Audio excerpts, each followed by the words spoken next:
Hey guys, it's Jimmy Lee Lard, the Sock Snob, and aside from all my vlog videos that I do, I wanted to essentially bring you into another part of my life, and that is my reef keeping hobby. And it can be a pretty expensive and time-consuming hobby, but this is my fourth, fifth reef over many years, so I want to give you a sense of how to do this very easy and as least expensive as possible.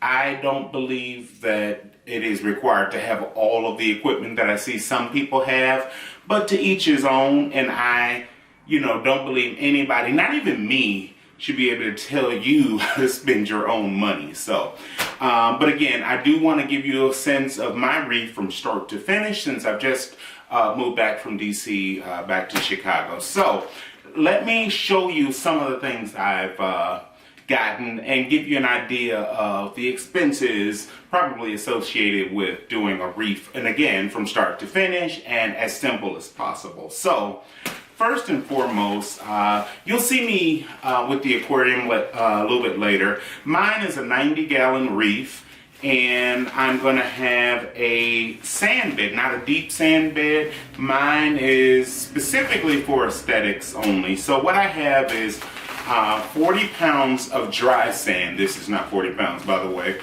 This is just 10 of the 40 pounds of dry sand. And from there, I'm going to add 30 pounds of live sand to that. So this is a 10-pound bag, and then I have a 20-pound bag. And for those of you who are not familiar with reef keeping, of course, the live sand becomes a part of the reef filtration system, whereby bacteria grows and lives within the sand and the live rock in the reef, and that is then used to process the waste produced by the system. Okay, so I have 30 pounds of sand. Now this sand, the live sand, will not be rinsed. Okay, so this is going to go into the aquarium first.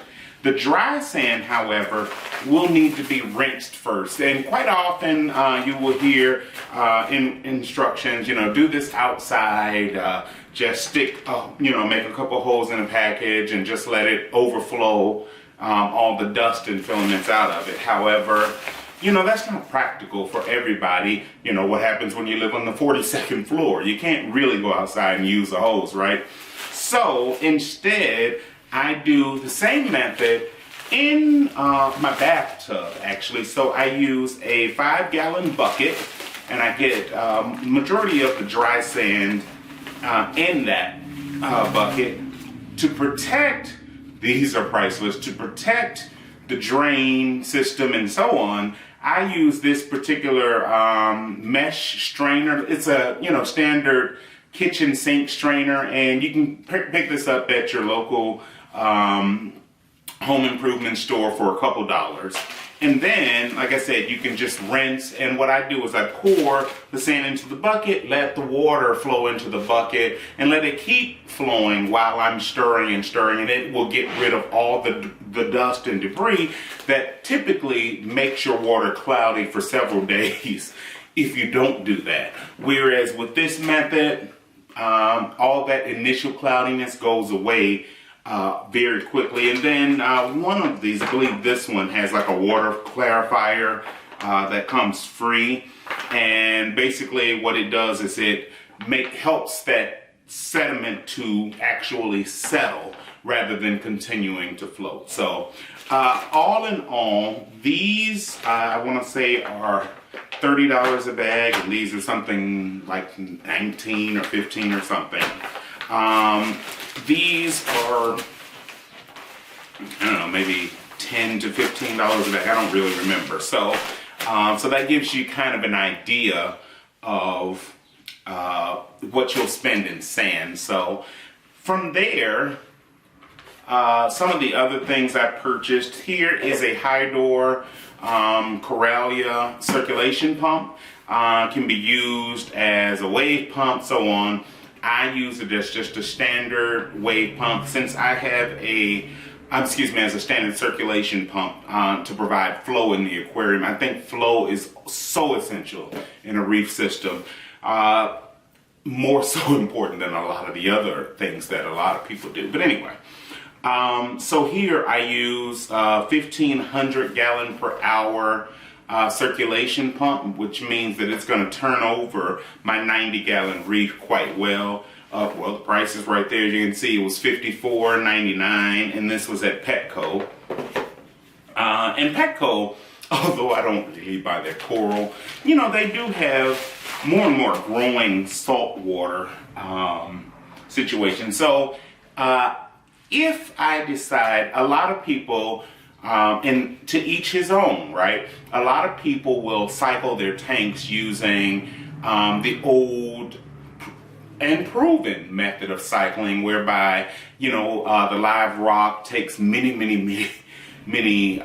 weeks to grow the live bacteria that's used to filter all the waste out of the aquarium. Well, this is a wonderful product called Biospira, and I've used it before, and I'm telling you, it works. There are some critics who are against this, but that's because they did it the other way and no other way, right? So this particular has all of the live bacteria that you need to instantly, which is why it's called Instant Ocean, right? It makes the aquarium safe immediately. So what I do is, once I've set up the tank and I have the live rock going and all of that, I put this in immediately, and then the next day I'll add some pretty hardy fish like some blue-green chromis or something like that. Do not under any circumstances fall into the trap of buying a damselfish to cycle your tank, because A, they get extremely possessive, and they will, you know, fight for their tank because they were there first and they think it's theirs. You know, it's probably not good on the fish anyway. But again, using this, you can actually go right ahead and start adding some of the fish you'll be having throughout the length of your aquarium. So I'm sold on Biospira. So like I said, a lot of people do it their way, and I'm not going to tell you how to spend your money, and you know, you do what's best for you, but this is what works for me. I have here some omega-3 premium reef salt as well. Now, this comes, of course, in the big bucket for $79.99, I think it is, or something like that. However, because I am a little injured, as you can see, I cannot do a lot of heavy lifting that I normally would. So I have 2 of these for starters. Each bag does 60, oh god, I can't move it, there you go. I think it's 60 gallons, so I have 2 of these. When I'm able, I'll probably buy, just for long term and for future water changes, I'll probably buy something more economical, meaning something larger. But right now, it just, you know, is not practical with my carpal tunnel hand. After that, for the water, because for me, now a lot of people will use reverse osmosis, deionized water. I am not in a situation where I can, like I said, because of my hand, bring in that much. 90 gallons is a lot, okay? It's a lot. So I use tap water. I live in Chicago. Tap water is not as terrible as people make it, as long as you do have other good husbandry to follow that up with, okay? So I use this tap water conditioner, so dechlorinates and heavy metals. Then also the salt mix that I use, this, because actually I do this and Reef crystals mix, so I didn't tell you the other bag was actually Reef crystals. Also has additives that help to neutralize heavy metals, so this helps to neutralize heavy metals. And before you know it, all of the stuff, the chlorine and so on that comes in, and chloramine, are pretty much gone. You know, like I said, you'll have people who tell you that, you know, if you don't do this, and if you don't do reverse osmosis, deionized water, then, you know, you're going to have hair allergy problems and all that. One other thing, I don't have a piece of equipment to show you here. I don't use a protein skimmer. I know a lot of people, again, swear by them. I do not, and I'm going to tell you why. Protein skimmers take out so much stuff that you actually even need. So I, alternatively, use a regular freshwater filter, simple hang-on back filter that everybody's used to. You can even use a canister or whatever. And then I do polyfiber instead. Love it, love it, love it, love it, love it. It gets rid of all of those, nitrate and phosphate problems that a lot of people have when they use tap water. So, when people dictate to you what to use for your aquarium, like I said, they are always, if you don't do this, then this is going to happen. And sure, that's tried and true for a lot of people, but, I think that, for every situation, there's an adequate way of handling it. So if all you have available to you is tap water, then by all means, just do the right things to control the levels of phosphate and nitrate and all the other things that are going on in your aquarium. And I'm telling you that it's polyfiber, right? Yeah, polyfiber, whatever it is. You can Google it. You'll get it very quickly. I'm telling you, it's great. I love it. I love it. I love it. I love it. The other thing is, I don't live near fish stores that sell coral and deionized, RODI water, right?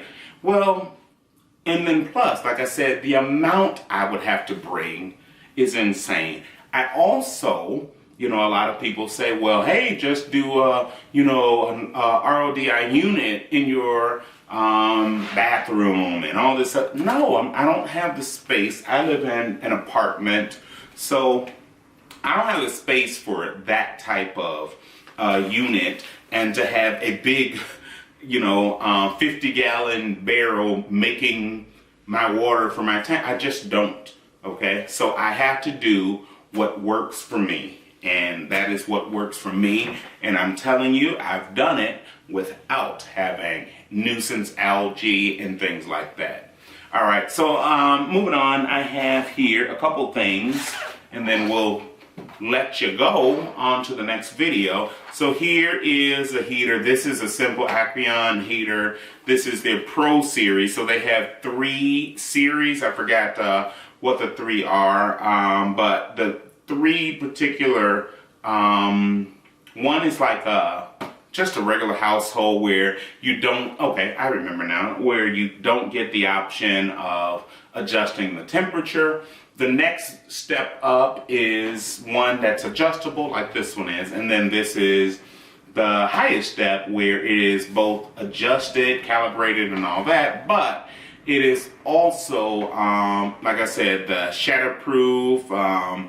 It's, the best of that line of 3 that they do. This particular one is a 250 watt heater, which is suitable for a 90-gallon Reef tank.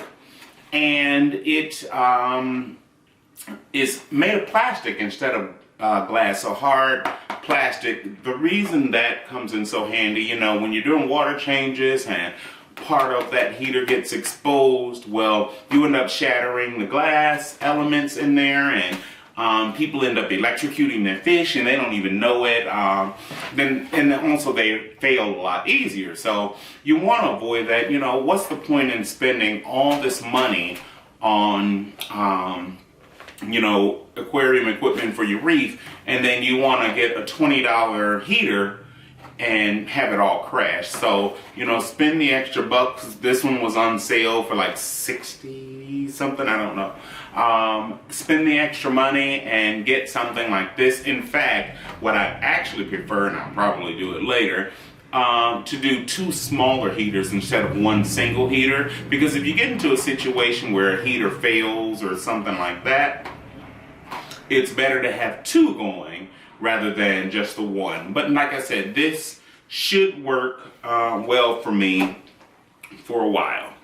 Lighting, I've been debating about lighting, and I finally decided to go with the Fluval C. And again, this is the Pro Series, full spectrum LED. So as you can see, it has the reds and the purples and the blues and the whites all in here already. This one is a 59 watt. It is 48 inches, extendable up to 60 inches. My tank is 4 feet, 48 inches, so that's all I need. And you know how some bulbs are 10K and all that. This is 25K, okay, 25,000K. All right, so very, very unique. I mean, very good. I'm hoping it'll be good. I'm trying this. I'm gonna try this with the one, which actually, just from seeing this operating on someone else's tank, actually it's a tank in a store I like to visit, I'm actually pretty confident that this will actually be good. My tank won't be SPS heavy, although I will have just a couple money caps and so on, but I think this will be enough to handle the tank and just be done. All right. So I'm going to try it out. I mean, hey, it's trial and error. This particular one is $239, I think it was. As you can see, it's Wi-Fi compatible and so on, if you want to control it with a smartphone or something. So, you know, like I said, I'm excited about starting my Reef again. I'm not going to say that my method is the only method or that it's the best method, but it is truly the method that works best for me. Okay, so that's my suggestion.